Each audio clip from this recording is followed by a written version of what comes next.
C'est une forme de torture que vous avez vécue quand vous racontez Alors, que vous étiez à cette porte et que vous savez que votre père est 10 mètres plus loin et que vous ne pouvez pas aller le réconforter, aller l'accompagner, aller lui tenir la main. c'est une torture, c'est même au-delà, mais je pense à la souffrance qu'il a eue. Et qu'on ne me dise pas, maintenant il est mort, c'est fini. Vous comprenez ce que je veux dire? Ce n'est pas possible. On se bat contre toutes les souffrances, mais celle-ci est inacceptable. Celle-ci est inacceptable. Et d'autant plus, comme mon papa est parti, donc il était en unité cardiologique, parce qu'en unité cardiologique, évidemment, on s'épuise quand on est très triste, même quand on a un chagrin d'amour, on est épuisé, on maigrit, on s'affaiblit. Là, il a eu un chagrin de ne pas nous voir, comme des milliers de personnes.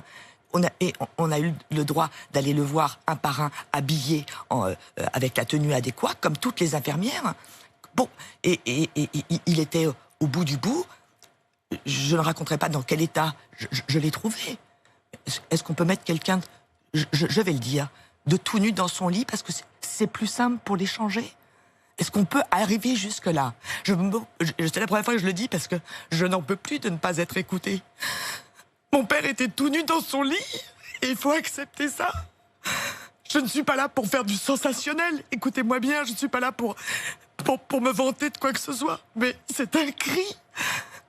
On est au 21e siècle, à la Pitié-Salpêtrière, on laisse le malade et on m'a dit on ne pourra pas l'habiller parce qu'il a la Covid. On mettra juste une chemise et son nœud papillon qui était son emblème.